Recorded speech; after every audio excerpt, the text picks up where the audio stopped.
Pride and Prejudice by Jane Austen, Chapter 45.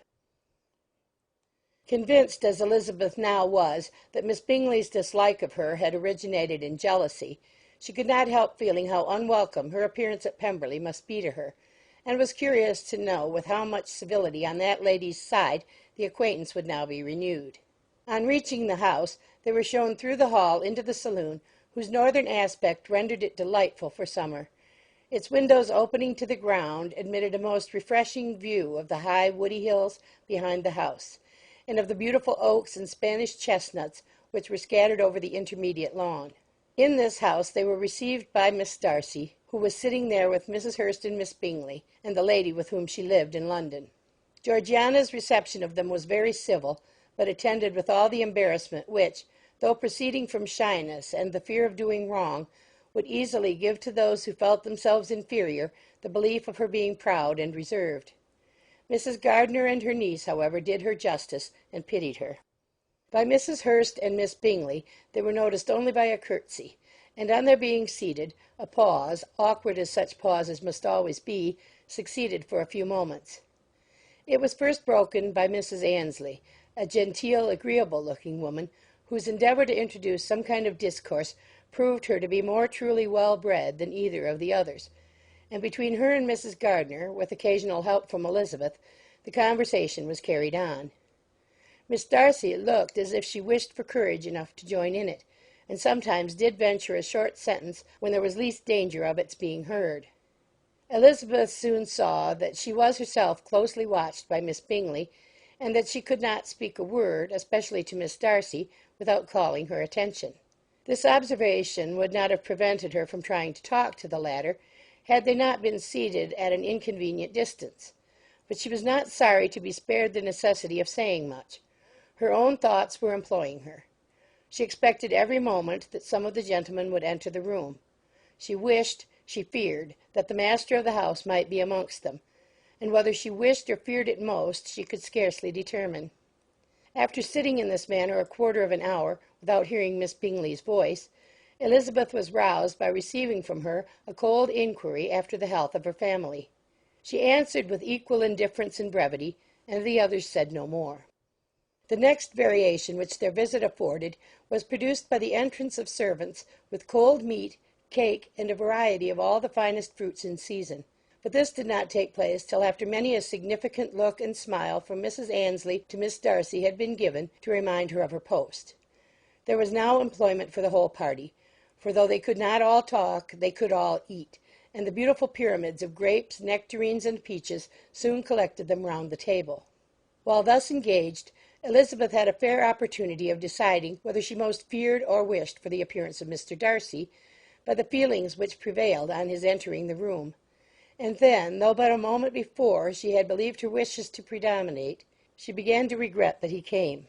He had been some time with Mr. Gardiner, who, with 2 or 3 other gentlemen from the house, was engaged by the river, and had left him only on learning that the ladies of the family intended a visit to Georgiana that morning.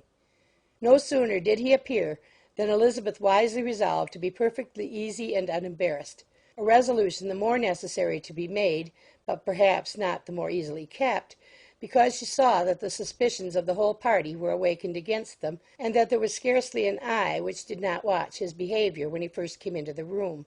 In no countenance was attentive curiosity so strongly marked as in Miss Bingley's, in spite of the smiles which overspread her face whenever she spoke to one of its objects.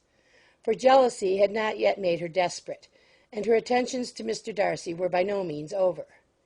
Miss Darcy, on her brother's entrance, exerted herself much more to talk, and Elizabeth saw that he was anxious for his sister and herself to get acquainted, and forwarded as much as possible every attempt at conversation on either side.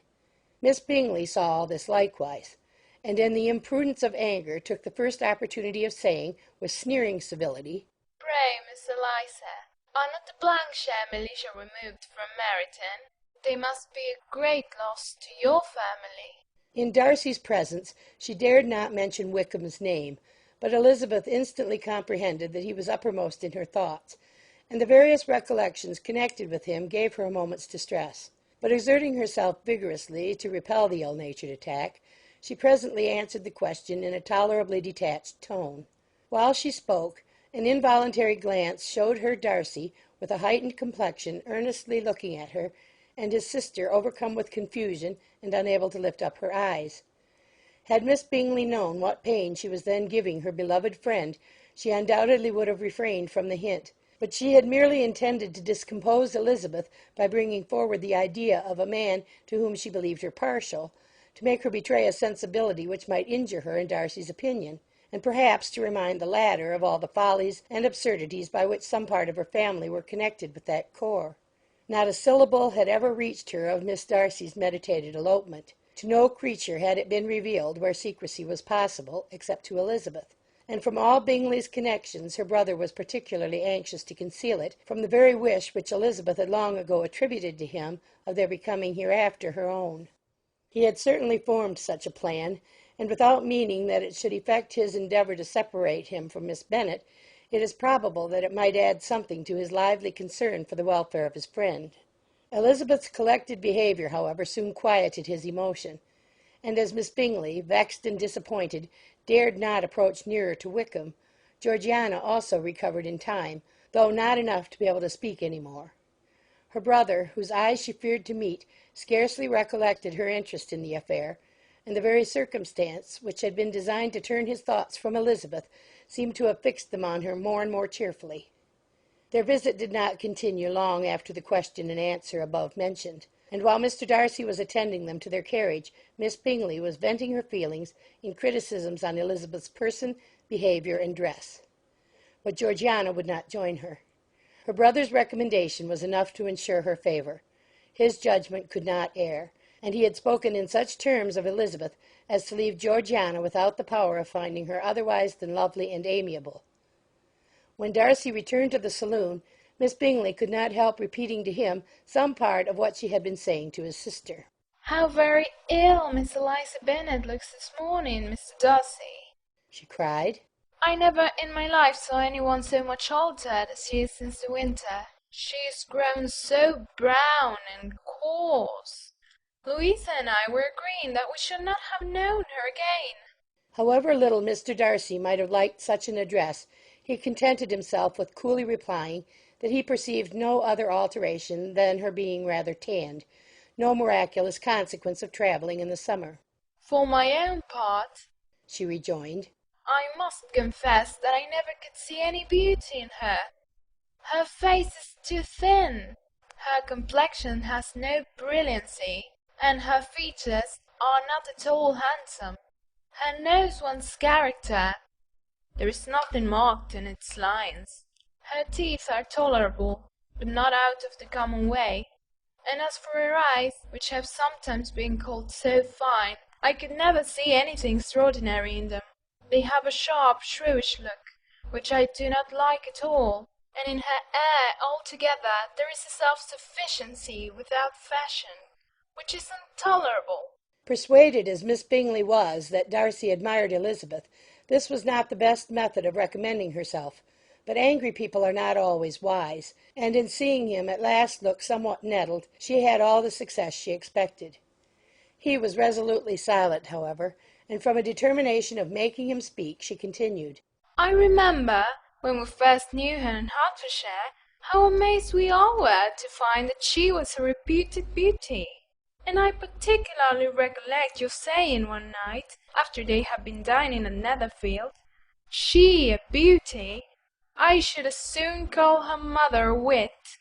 But afterwards she seemed to improve on you, and I believe you thought her rather pretty at one time." "Yes," replied Darcy, who could contain himself no longer. "but that was only when I first saw her, for it is many months since I have considered her as one of the handsomest women of my acquaintance." He then went away, and Miss Bingley was left to all the satisfaction of having forced him to say what gave no one any pain but herself. Mrs. Gardiner and Elizabeth talked of all that had occurred during their visit as they returned, except what had particularly interested them both. The look and behaviour of everybody they had seen were discussed, except of the person who had mostly engaged their attention. They talked of his sister, his friends, his house, his fruit, of everything but himself.